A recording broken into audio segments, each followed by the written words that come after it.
सिद्धेभ्यः ॐ नमः सिद्धेभ्यः।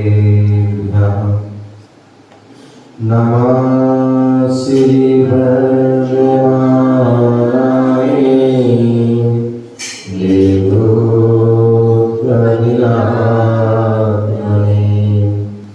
सालोकानां त्रिलोकानां यद्विज्ञानदर्पणायते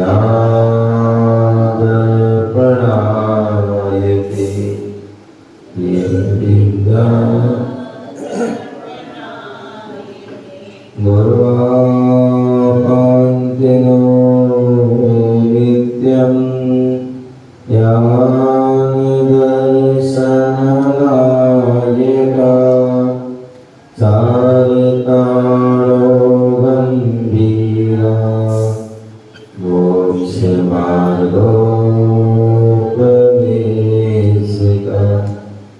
मोक्षमार्गोपदेशिका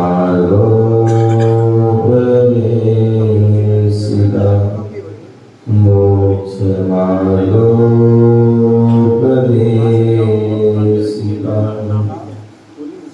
बोले अनंतानंद सिद्ध परमेष्ठी भगवान की, बोले आदि प्रभु आदि ब्रह्मा आदिनाथ भगवान की, बोले चिंतामणि पारसनाथ भगवान की, शासन नायक भगवान महावीर स्वामी की, परम पूज्य आचार्य भगवत गुरुदेव विरासर जी महाराज की, अहिंसामय विश्व धर्म की, वेद सिद्धर की, आचार्य समुद्र भद्र स्वामी की, उपाध्याय श्री विशोक सागर जी महाराज की, मुनि श्री विनोद सागर जी महाराज की।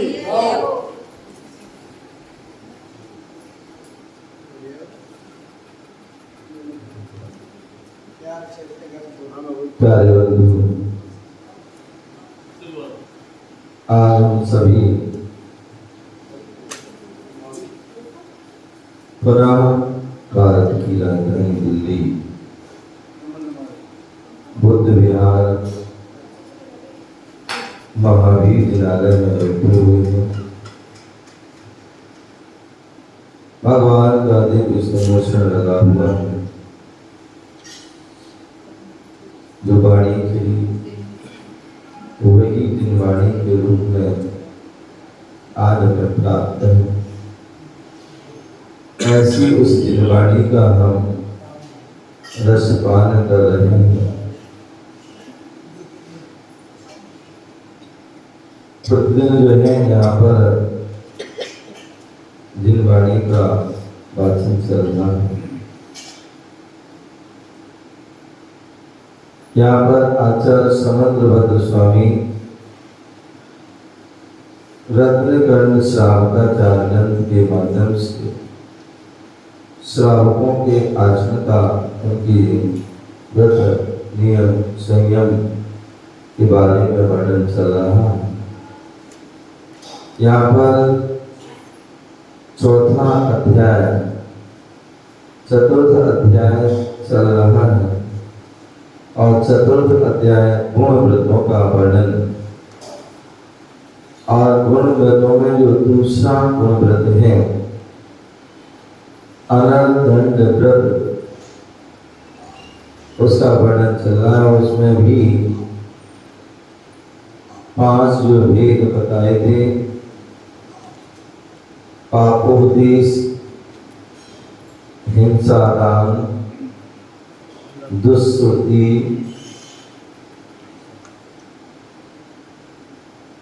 और जो है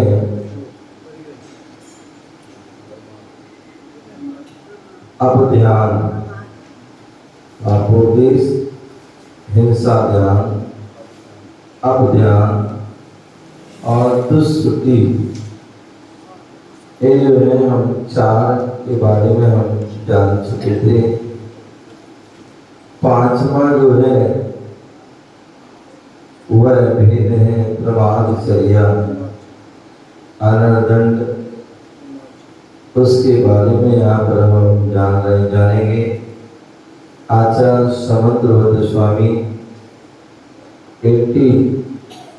80वां जो है हम जो श्लोक है उसके बाद माध्यम से जानेंगे। यहाँ बता रहे हैं क्षिति सलिल गहन पवनारंभम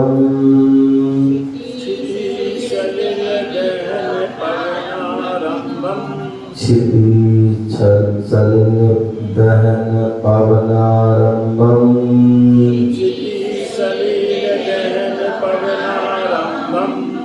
विफलम वनस्पति छेदम विफलम वनस्पति छेदम शरणं सारणमपि च शरणं सारणमपि च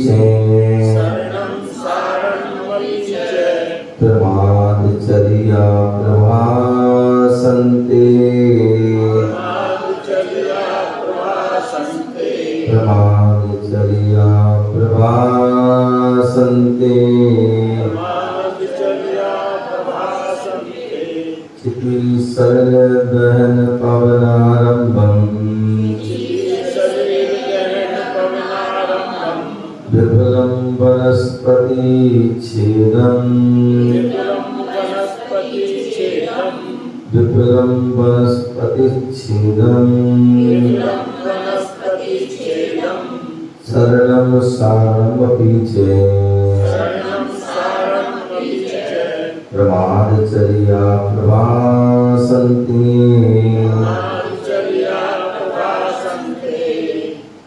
तो यहाँ बता रहे हैं एक सपड़ी शब्द क्षिति सलिल गहन पवनारंभम विफलम वनस्पति छेदम शरणं सारणमपि च प्रमादचर्या प्रभासन्ते। तो यहाँ बता रहे हैं विफलम क्षिति सलिल गहन पवनारंभम बोले प्रयोजनहीन बिना प्रयोजन के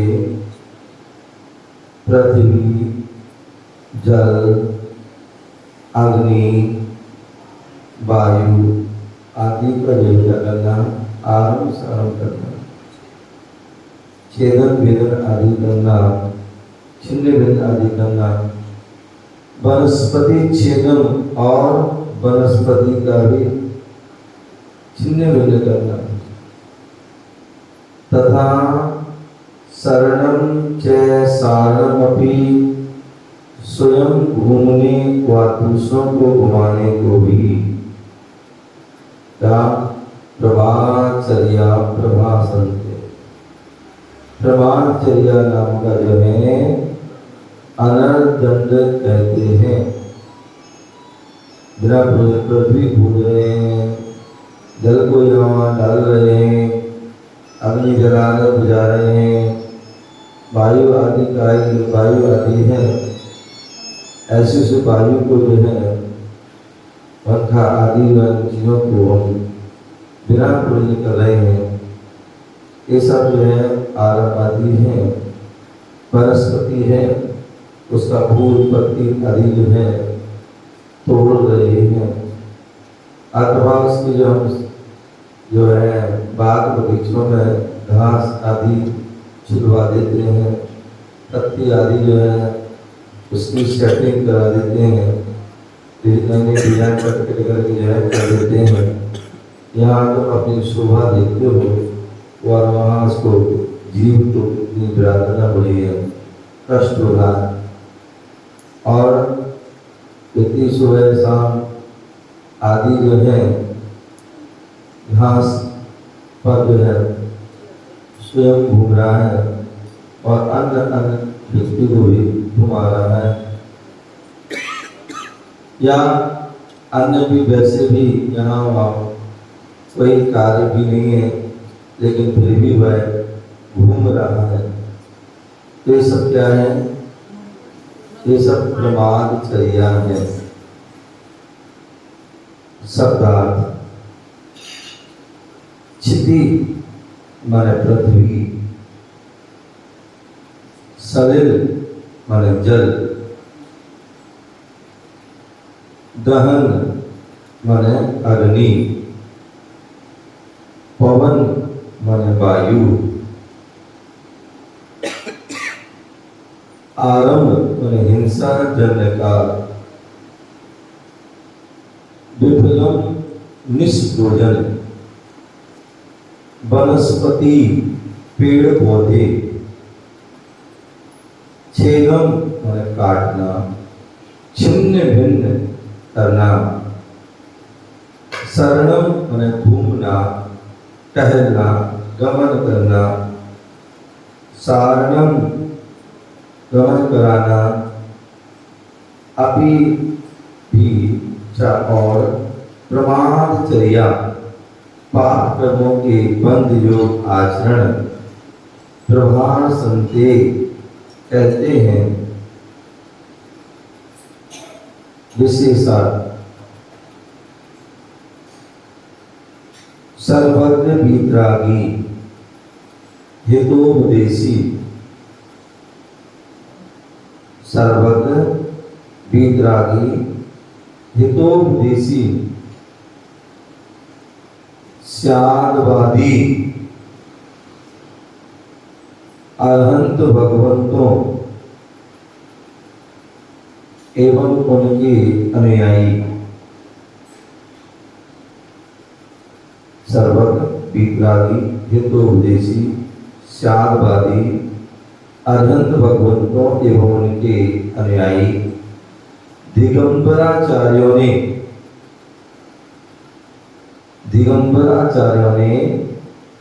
प्रमाणचर्या नामक अनर्दंड से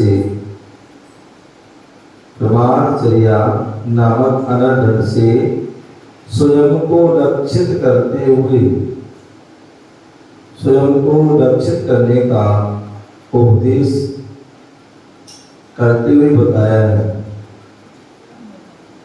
दिगंबराचार्यों ने प्रमाणचर्या नामक अनर्दंड से स्वयं को रक्षित करने का उपदेश करते हुए बताया है।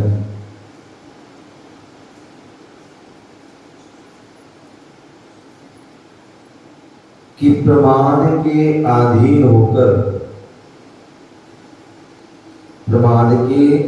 होकर अकारण पृथ्वी नहीं खोदना चाहिए।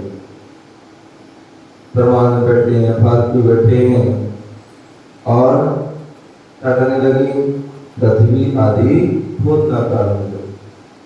और कड़े बैठे क्या किया, सटक ली और पानी फैलाना प्रारंभ किया। बाल्टी की बड़ी बाल्टी क्या कर दी, फैला दी, तो जल नहीं फैला। अग्नि नहीं जलाना, क्या करना, आवश्यकता भी नहीं है और फिर भी जला रहे हैं, अग्नि बुझा रहे हैं। अथवा पंखा आदि संचालित नहीं करना, पंखा आदि नहीं चलाना, अनावश्यक छत में चला हुआ नहीं छोड़ना। फूल पत्ती आदि तोड़कर वनस्पति का जीवों का घात नहीं करना। फल तोड़ दिया, पत्ती तोड़ दी, फूल तोड़ दिए, हैं, अनावश्यक, कोई आवश्यकता नहीं। वृद्धि जो होता है, जो गुणवृत्ति को धारण करने वाला होता है, जो अणुव्रतों को धारण करने वाला होता है, ऐसा ही ना ही फल को तोड़ता है, ना ही फूल को तोड़ता है और ना ही पत्ती तोड़ता है। आपने देखा होगा मंदिरों में चित्र बना होता है षड्वेश्या का, और उसमें जो है क्या होता है, 6 व्यक्ति हैं, वह अपना कार्य करते हैं। 6 व्यक्ति हैं, उन्हें फल प्राप्त करना है, तो वह क्या करते हैं।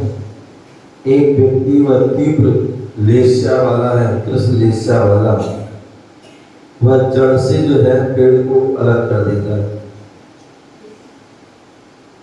जड़ से पेड़ को अलग कर देता है, किसके लिए, फल के लिए, तीव्र लेस्या। एक व्यक्ति वह है जो मोटा तरह को जो है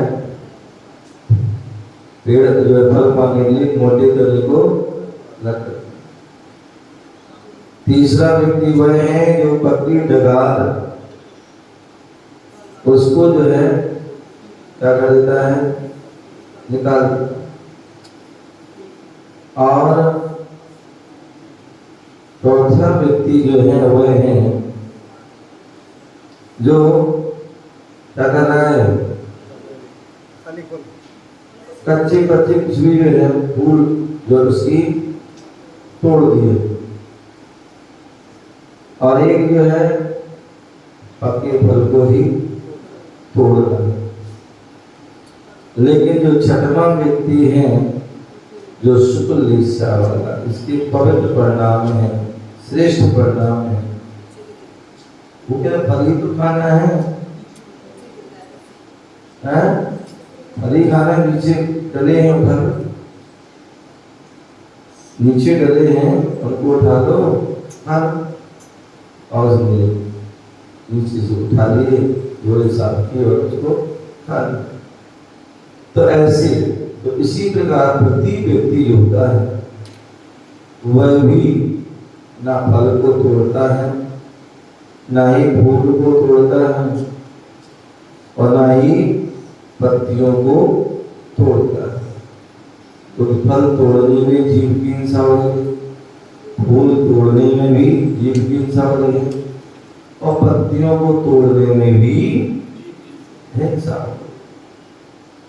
तो इसलिए वो कुछ भी, तो इसलिए फल फूल पत्ती आदि तोड़कर वनस्पति का जीवों को मान लीजिए आपकी कोई ने उंगली तोड़ दी, आपको कष्ट होगा। आपका हाथ तोड़ दिया तो कष्ट होगा, और भी जो है हाथ पैर तोड़ दिए वो भी कष्ट होगा। तो जैसे हमें कष्ट होता है, यहाँ तक चलो तोड़ने की तो बात अलग है। यदि आपके लिए कोई कांटा भी चुभ जाता है, क्या कांटा भी चुभ जाता है, तो हमें कष्ट होता है, पीड़ा होती है। तो उसी प्रकार जो है वहाँ उन जीवों को भी, वो भी जीव हैं, उन्हें भी सुख दुख का वेदन हो रहा है, उनके अंदर भी जो है आत्मा है। जब एक इंद्रिय हो तो कोई सबके जीव अंदर तो उनको भी वेदन हो रहा है। तो इसलिए जो है उनके अंदर भी चेतना है, इसलिए जो है उनको भी हमें कष्ट। तो इसलिए फूल फल पत्ती आदि तोड़कर वनस्पति जीवों का घात नहीं करना चाहिए, तथा निष्प्रयोजन ना तो स्वयं गमनागमन करना चाहिए और ना अन्य आश्रित जनों को भी। हम सुबह से लेकर शाम तक यहाँ वहाँ घूम रहे हैं, बिना कोई प्रयोजन नहीं है, उठाए गाड़ी उठाए बाइक और यहाँ वहाँ घूम, कोई प्रयोजन नहीं, कोई लक्ष्य। अथवा हम तो नहीं जा रहे हैं, किसी नौकर को, पुत्र को, पुत्री को या किसी को भी भेज दे, तो वहाँ चले जाओ, तो वहाँ चले जाओ, तो वहाँ चले, तो वहाँ आदि। तो ऐसे नीतिकारों ने कहा है, प्रमाद आलस्य मनुष्य का सबसे बड़ा शत्रु है। क्या है? जो आलस्य है, प्रमाद है, वह सबसे बड़ा शत्रु। और पहले हम प्रमाद के भेदों के बारे में आदि में जान चुके। सामान्यतः प्रमाद आलस व्यक्ति जब देखो जब है क्या कर रहा है, बैठा हुआ है, क्या हुआ है, बैठा। कुछ भी कार्य बोलो बोले कर लेंगे। अभी कौन सी जल्दी है? अभी तो बहुत सारा समय है, कर लेंगे। ये क्या है? आलस। सब जब भी इसमें मिलता है पैर फैलाया सो जाता है। कोई भी कार्य के लिए बोल दिया जाए तो वह क्या करता है, अभी का कार्य आज पर छोड़ देता है और आज का कार्य कल पर और कल का कार्य परसों परसों आदि पर। अंधा कहा तो ही जाता है, काल करे सो आज कर, आज करे सो अब, पल में परलय होत है, बहुरी करेगा। दीपक जी प्रमाद की बात चल रही है। प्रमाद बैठे बैठे है, घर में बैठे हैं, दुकान में बैठे हैं, फैक्ट्री में बैठे हैं, मंदिर में बैठे हैं और क्या कर रहे हैं? प्रमाद आलस झपकी ले रहे हैं। ये आलस है। पल पर जो है आलस कर रहे हैं, प्रमाद कर रहे हैं और इससे हमें कर्मों का जो है बंद हो रहा है। कर्मों का बंद, चाहे तो उसका हम सदुपयोग हर समय सदुपयोग कर सकते। हमें दो शब्द सुनने मिल रहे हैं तो सुन रहे हैं क्या? अगर 2 मिनट का भी समय है तो सुन रहे हैं, 2 मिनट सोना नहीं है क्या?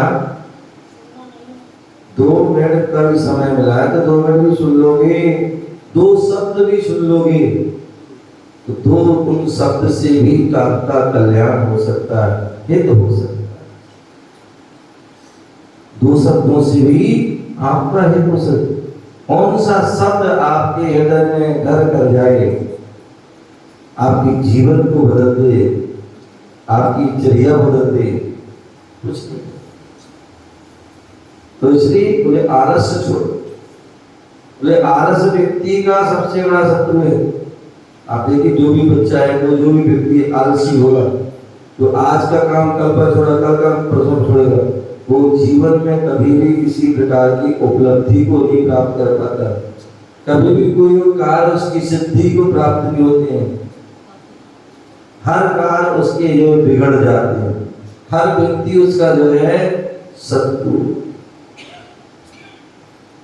इसलिए बोले आज करे सो काल कर, काल करे सो परसों। है कहा गया है कि कल का काम आज करो, आज का अभी कभी करो, क्योंकि समय का भरोसा नहीं है। लेकिन बहुत से ऐसे लोग होते हैं जिनका सोच होता है आज करे सो काल कर, काल करे सो परसों, और जल्दी जल्दी क्यों करता, अभी तो जीना बरसों, इतना बरस, लेकिन समय का कोई पता नहीं।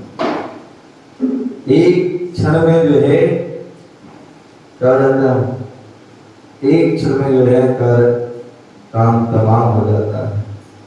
एक श्वास होगी और जीवन समाप्त। इसलिए बोले कभी भी आलस नहीं करना है।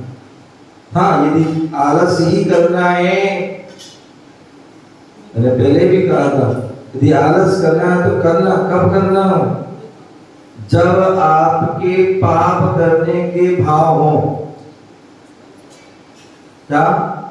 जब आपके पाप करने के भाव हो, आपके जो है राग देश करने के भाव हो, आपके झगड़ा करने के भाव हो, कसाई करने के भाव हो, तब जो है उसमें प्रमाद कर लेना। कि भैया कल करेंगे। क्या करेंगे? कल करेंगे अथवा परसों करेंगे, ऐसा सोच। लेकिन जब भी कोई धर्म कार्य करना हो, क्या करना हो? धर्म कार्य करना, आत्म कल्याण का कार्य करना हो, जीवन में वैराग्य को धारण करना हो, संयम को धारण करना हो, आत्म कल्याण करना हो, तो उस समय जो है प्रमाद जो है यदि कर रहे हो तो सबसे बड़ा हमारा सत्य, तो उस समय प्रमाद को तो भारत गीतिकार ने प्रमाद आलस्य को ही क्या कहा है? रैम जी सुनो क्या कह रहे हैं? क्या? आलस को ही मनुष्य का सबसे बड़ा शत्रु। हिंसा आदि 5 पापों का, क्रोध आदि 4 कसायों का, इंद्रिय लंपटता का, 4 विप्रथाओं का तथा अन्य कुत्सित कार्यों का जो जनक है वह प्रमाद है।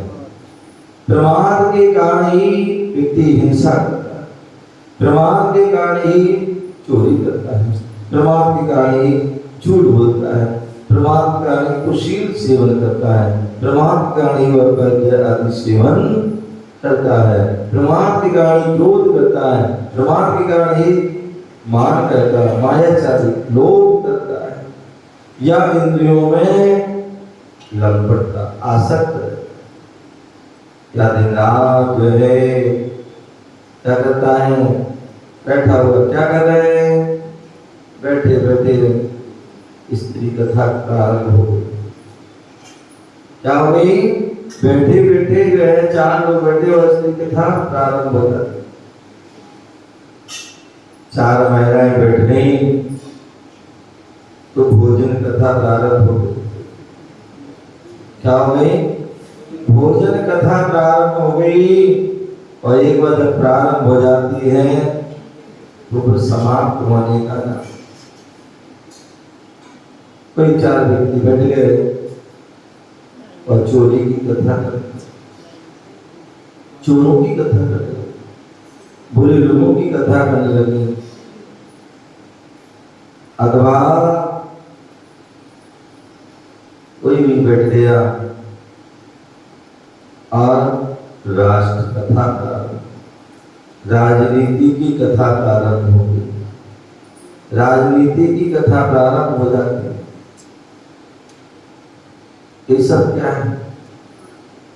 ये सब जो है अनेक अनेक कुत्सित कार्यों को जो जनक हैं वह सब प्रमाद, जितने भी पाप होते हैं सब प्रमाद के कारण हैं। तो जहाँ प्रमाद दूर हुआ वहाँ सभी पापों से बच जाते। और यही कारण है कि बोले प्रमाद को दूर करने के लिए, प्रमाद कब दूर हो सकता है? बोले जब व्यक्ति निर्गंत मुद्रा को धारण कर लेता है। निर्गंत मुद्रा को धारण कर लेता, मुनि बन जाता है, तो डायरेक्ट उसका सबसे पहले जो स्थान बनता है वो अप्रमत्त जो स्थान है। उस समय से सारे आरंभ सारण पाप आदि सब कुछ छोड़ दिए, ध्यान में लीन हो गया, तो सीधा उसका 7वां स्थान अप्रमत्त स्थान बन जाता है। और यदि वह मुनि आदि को पद को धारण नहीं कर रहा है तो फिर नियम से वह जीव प्रमाद में है, प्रमाद में जी रहा है, प्रमाद से वह सहित है, प्रमाद से वह युक्त है, आलस से युक्त है। इसलिए भी हमें अनेक प्रकार के कुत्सित छोटे कार्यों से, बुरे कार्यों से बचना है, तो उसको प्रमाद से बचना होगा। तो प्रमाद से बच गया वह सब पापों से बच जाता। अतः जैसे भी बने तैसे प्रमाद को दूर करने के लिए आवश्यक है कार्यों को यथा समय सजगता से विवेक पूर्वक करना चाहिए। यदि आप चाहते हैं प्रमाद ना हो हमारा, तो हम जो हमारी क्रियाएं हैं, कर्तव्य हैं, उनको हम यथा समय करें। जिस समय जो है सामयिक का समय सामयिक करें, स्वाध्याय का समय स्वाध्याय करें। जिस समय गुरु उपासना का समय गुरु उपासना करें, देव पूजा का समय पूजा को देव पूजा करें। जिस समय दान देने का समय दान दें, जिस समय संयम तप आदि को धारण करने का समय उस समय को। आत्मा जो भी हमारी दिनचर्या है, उस दिनचर्या को भी समय से, क्योंकि तो समय एक एक जो है क्षण, एक एक समय, एक एक जो पल कीमती होता है। जो उसकी कीमत समझता है तो उसकी भी कीमत होती है। जो समय की कीमत समझता है तो उसकी भी कीमत होती है, और जो समय की कीमत को जानता है तो उसकी भी कीमत नहीं हो पाती। तो इसलिए बोले कुछ अनेक कुत्सित कारणों का जनक यदि है वह प्रमाद ही है। अतः जैसे बने वैसे में प्रमाद से दूर अपने आवश्यक कार्यों को यथा समय सजगता पूर्वक करना। परिभाषा प्रमादचर्या इंद्रिय कसाय तथा विकथाओं में राग करने के साथ, इंद्रिय कसाय तथा विकथाओं में राग करने से तथा पंच स्थावर आदि जीवघात, पंच स्थावर आदि जीव विघात एवं अनावश्यक गमनागमन को प्रमादचर्या कहते हैं।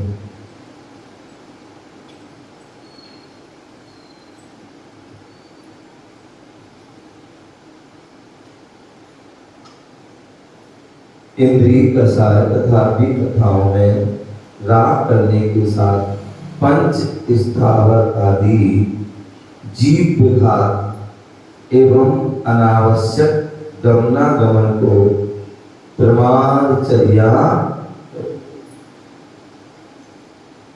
पृथ्वी का एक जीव, पृथ्वी का एक जीव सजीव सचेतन, सजीव सचेतन पृथ्वी को पृथ्वी का एक जीव कहते हैं।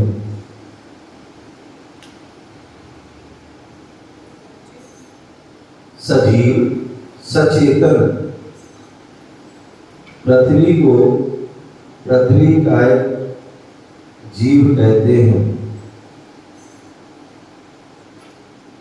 सजीव सचेतन पृथ्वी को पृथ्वी का एक जीव कहते हैं। सामान्य जो पृथ्वी है वो क्या है? सचेतन है, जीव सहित है। मान लीजिए जो मिट्टी खो दी, मिट्टी अलग हो गई तो क्या हो गया? वो अजीब हो गया। तो अलग मिट्टी हो गई वो अजीब, और जो जमीन में जोड़ी हुई है तो जीव। उसी प्रकार पत्थर आदि है, जब तक वह चट्टान से जुड़ा हुआ है, जमीन से जुड़ा है तो जीव है। और जैसे ही वहां से उसको हमने निकाल दिया अजीब। तो ऐसे जो है सजीव सचेतन जीव को पृथ्वी का एक, जल का एक जीव, स्थावर जीव राशि युक्त जल को, स्थावर जीव राशि युक्त जल को जल कायक जीव कहते हैं।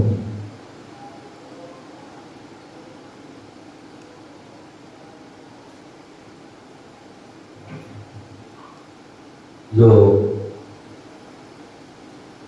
सरोवर, तालाब, नदी, कुआ आदि जो जमीन के अंदर से जो पानी है वह स्थावर जीव राशि से युक्त है, इसलिए जल कायक है और उसमें तरस आदि जीव भी पाए जा सकते हैं। अग्नि कायक जीव, अग्नि कायक जीव सजीव अग्नि को अग्नि कायक जीव कहते हैं। अग्नि जल रही है, अगर जीव है और अग्नि बुझी तो जीव सम, तो सजीव अग्नि को अग्नि कायक जीव कहते हैं। वायु कायक जीव सजीव वायु को वायु कायक जीव कहते हैं।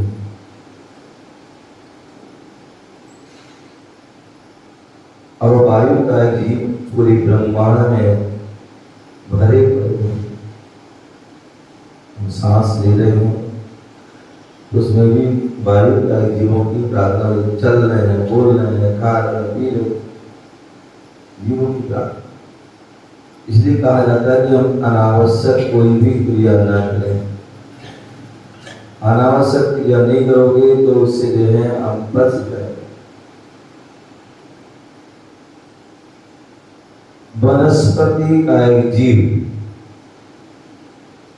सचेतन वनस्पतियां अर्थात पेड़ पौधों को वनस्पति कायक जीव कहते हैं। जो पेड़ जमीन से जड़ से जुड़ा हुआ है, घास आदि है, ये सब जो है सचेतन है।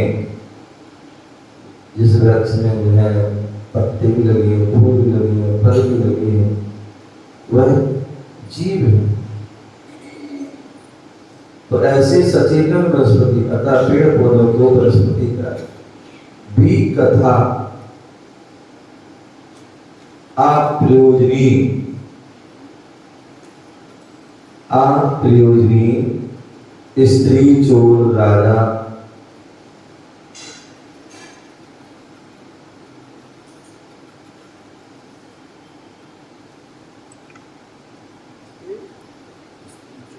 स्त्री चोर राजा अथवा राष्ट्र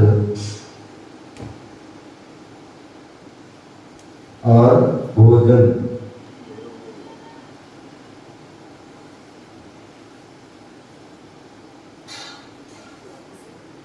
अप्रयोजनीय स्त्री चोर राजा राष्ट्र या भोजन कथा को भी कथा कहते हैं। प्रमाद से क्या हानि?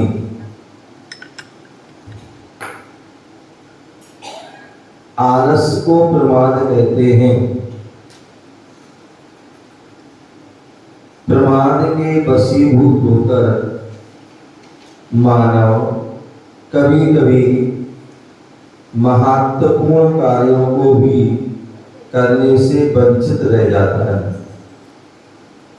आलस्य प्रमाद को कहते हैं।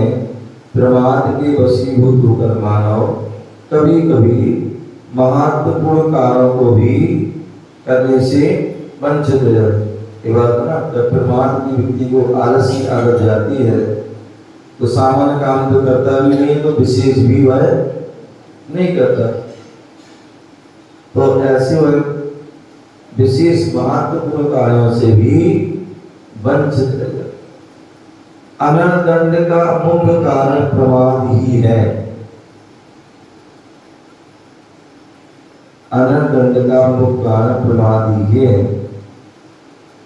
यह अनंत दुख व संक्लेश परिणामों, यह अनंत दुख व संक्लेश परिणामों पश्चातापों का कारण है। इससे हमें क्या होता है? अनंत दुख, संकलित परिणाम अथवा बाद में पश्चाताप। अतः हमें प्रमाद से निरंतर सावधान रहना चाहिए। अनंत दुख व संक्लेश परिणामों पश्चाताप का कारण है। अतः हमें प्रमाद से निरंतर सावधान रहना चाहिए। आलस्य को प्रमाद कहते हैं। प्रमाद के वशीभूत होकर मानव कभी कभी महत्वपूर्ण कार्यों को भी नहीं करने से, महत्वपूर्ण कार्यों को भी करने से वंचित रह जाता है। अनंत का मुख्य कारण प्रमाद ही है। अतः यह अनंत दुख व संक्लेश परिणामों पश्चाताप का कारण है। इसलिए हमें निरंतर प्रमाद से सावधान रहना चाहिए। आगे अनर्थ, दंड, त्याग, व्रतादि उनके व्रतों के अतिचार हैं। उसके लिए बता रहे हैं कंदर्प कौतुकोच्यम, कंदर्प कौतुकोच्यम मोक्षर्यमति प्रसादनम पंचे, मोक्षर्यमति प्रसादनम पंचे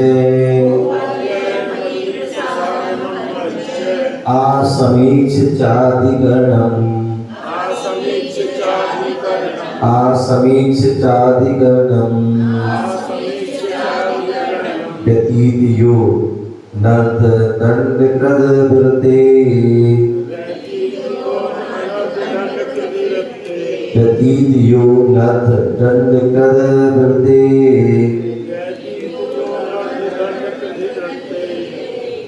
पढ़िए दूसरा।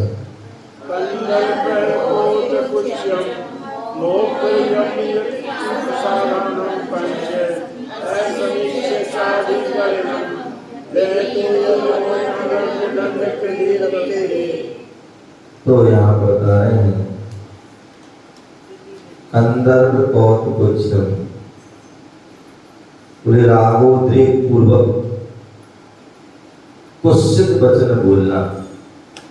एक बार बता रात के बाद एक कोई मित्रों से कहीं किसी से जो है क्या कुत्सित खोटे वचन भी मजाक में बोला था, हमने ऐसे बोला था।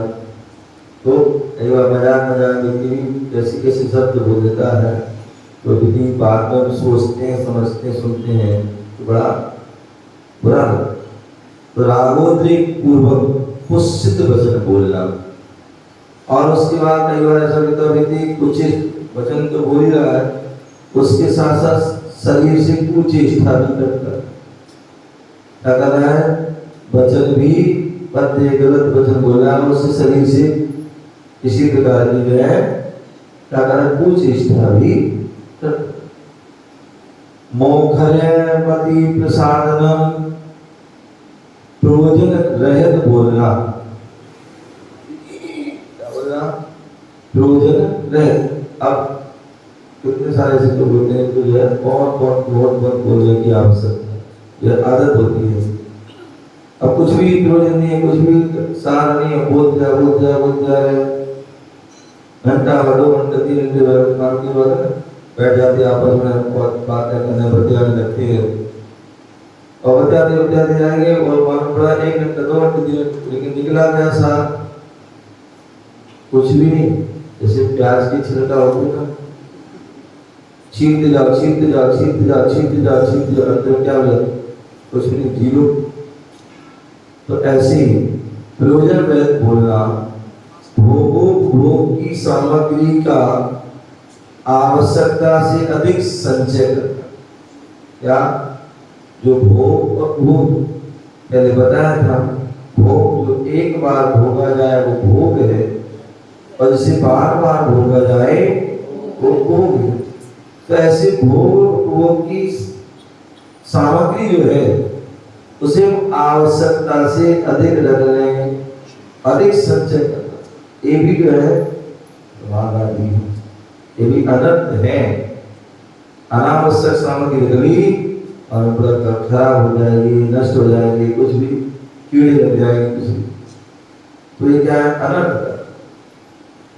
सा चा असमीक्षित अधिकरणम, और बिना विचारे अनावश्यक आरंभ करना। जब भी कोई आरंभ अधिक करना है, अति आवश्यकता है, तो विचार करके, बिना विचारे, अन्यथा बिना विचारे करोगे तो बाद में क्या होता है? पछताना पड़ता है। इसलिए ऐसा कोई काम ना कर जिससे पछताना, इसलिए पहले अच्छे से सोच के, विचार करके, पूरी सलाह करके, पूरी रूपरेखा बना के फिर जो है कार्य करोगे तो सफल। तो बिना विचारे अनावश्यक आरंभ करना। पंच अनर्थ दंडकृत वृत्ति, ये 5 जो है अनर्थ दंडवती व्रत के जो है अतिचार व्यतीतया कहे गए शब्दार्थ। कंदर्प माने हास्यादि युक्त कुत्सित वचन, उल्टे वचन, और हंसी हंसी में जो है कुत्सित वचन, कौतुकोच्यम शरीर से कुचेष्टा करना, मोखरे वाचालता या व्यर्थ बकवास करना, बड़ा वाचाल है, जब देखो जब ये करता रहता है, ऐसा कहते। तो वाचालता या व्यर्थ बकवास। अति प्रसादन, आवश्यकता से रहित भोग सामग्री। पंच माने 5, असमीक्ष बिना विचारे 4, और अधिकरणम आरंभ, आधार आरंभ, प्रतीत्या अतिचार। अप्रयोजनीय, अनर्थ माने अप्रयोजनीय, दंड माने कष्ट, कृत माने काल। तो ऐसे जो है हास्य से कुछ शिकार, कुछ वचन, कुछ चेष्टा या अनावश्यक बकवास आदि, अनावश्यक भोग सामग्री संग्रह करना, ये 5 जो है क्या है? आरंभ आदि के, प्रमाण आदि के, अनर्थ के जो है अतिचार यहाँ पर कहे। विशेषा, यद्यपि अतिचारों से व्रत का मूल घात नहीं होता। मैंने एक दिन भी कहा था पहले, अतिक्रम, व्यतिक्रम, अतिचार और अनाचार, ये जो है क्रम है। कोई भी हमने व्रत लिया है और उसमें जो है कोई बुरे भाव मन में आए, ये अतिक्रम हो, और उससे जो है उसकी योजना बनाना प्रारंभ कर दी, सामग्री इकट्ठी कर दी, करना प्रारंभ कर दी, साधन इकट्ठे करने प्रारंभ कर दी, ये व्यतिक्रम होगा। और वो कार्य कर देना, ये अतिचार हुआ। और अतिचार होने पर क्या होता है? अभी व्रत जो है खंडित हुआ, लेकिन मूल का पूर्ण रूप से नष्ट नहीं हुआ। लेकिन यदि हम बार बार करते हैं तो वह क्या हो गया? अनाचार हो जाएगा। तो इसलिए यद्यपि अतिचारों से व्रत का मूल घात नहीं होता, फिर भी प्रदूषित तो हो ही जाते, दूषित तो हो जाते हैं, दोष युक्त हो जाते हैं। क्या होते हैं? दोष युक्त। अर्थात अनर्दंड त्याग व्रत का निर्दोष पालन करने हेतु, इसलिए अनर्दंड त्याग व्रत का निर्दोष पालन करने हेतु 5 अतिचारों से दूर रहने का उपदेश आचार्यों ने दिया है। क्या बोल दिया? अनंत त्याग व्रत का निर्दोष पालन करने को 5 अतिचारों दूर रहने का आचार्यों ने क्या किया है? उपदेश दिया है। राग वर्धक कुत्सित अश्लील वचन बोलना। राग वर्धक कुत्सित अश्लील जो है वचन बोलना।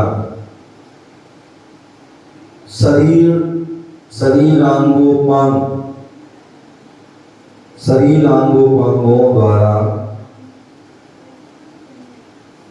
कुचेष्टा करना।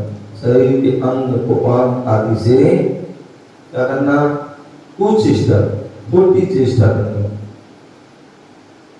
अनावश्यक गाली गलौज बकवास करना। अनावश्यक गाली गलौज बकवास बुराई निंदा आलोचना आदि करना।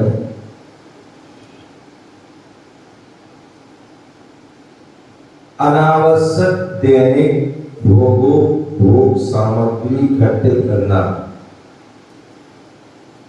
क्या? अनावश्यक दैनिक जो है भोग की जो सामग्री करना, एकत्रित करना। तथा हिताहित का विचार किए बिना ही, हिताहित का विचार किए बिना ही कृषि,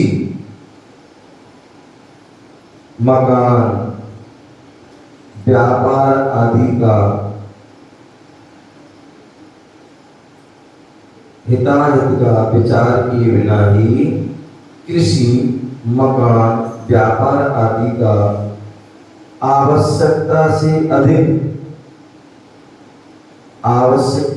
अधिक आरंभ करना।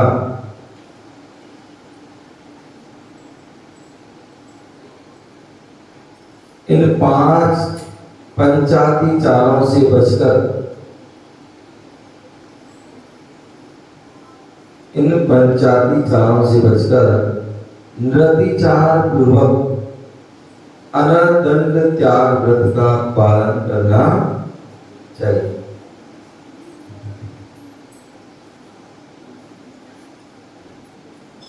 इन पंचाती चारों से बचकर नृतिचार पूर्वक अनदंड का त्याग करना चाहिए।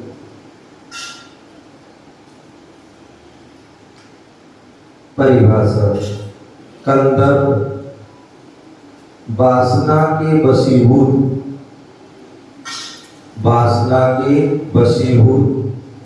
अथवा रागोद्रेक में असभ्य अश्लील वचन बोलने को कंदर्प कहते हैं। वासना की वशीभूत अथवा रागोद्रेक में असभ्य अश्लील वचन बोलने को कंदर्प कहते हैं। कौतकुच्च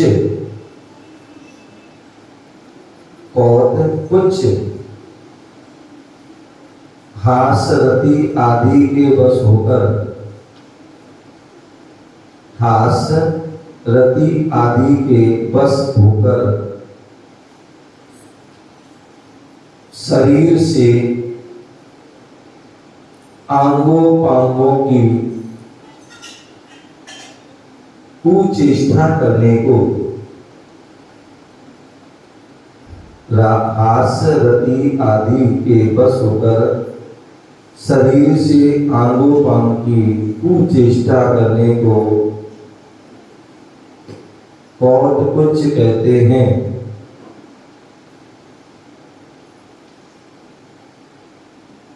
मोखरे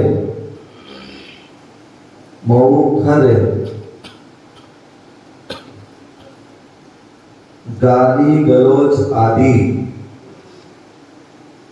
भंड वचनों का प्रयोग करने तथा अनर्गल प्रलाप करने को मोखर कहते हैं। गाली गलौज आदि भंड वचनों का प्रयोग करने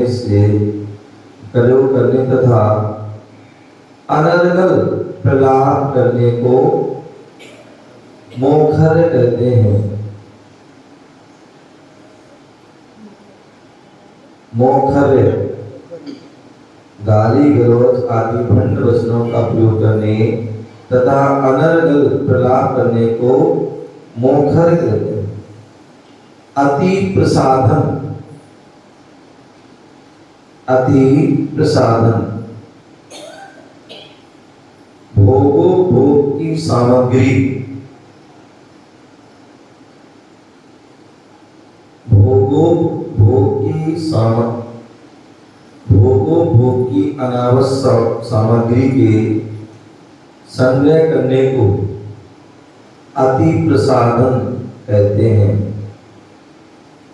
भोग की अनावश्यक सामग्री को संग्रह करने को अति प्रसाधन कहते हैं। आसमीक्षाधिकरण, आसमीक्षाधिकरण अविवेक पूर्वक, एक तो विवेक पूर्वक किया करता है, एक अविवेक पूर्वक कृषि, व्यापार, वाणिज्य, शिल्प,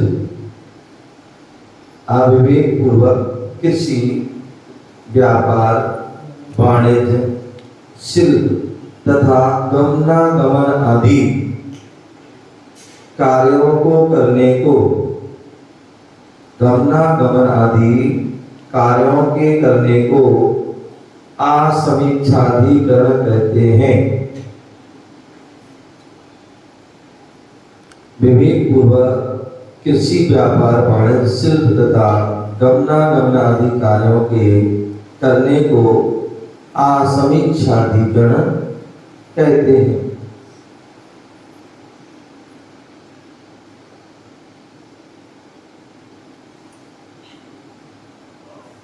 अनर्दंड त्याग व्रत के निरतिचार पालन से क्या लाभ है? अनर्दंड त्याग व्रत के निरतिचार पालन से क्या लाभ? तो अनर्दंड त्याग के निरतिचार पालन करने से कार्य कुशलता, अनर्दंड त्याग व्रत के निरतिचार पालन करने से कार्य कुशलता, कार्य करने में कुशलता के साथ प्रयोजनभूत मोक्ष मार्ग पर,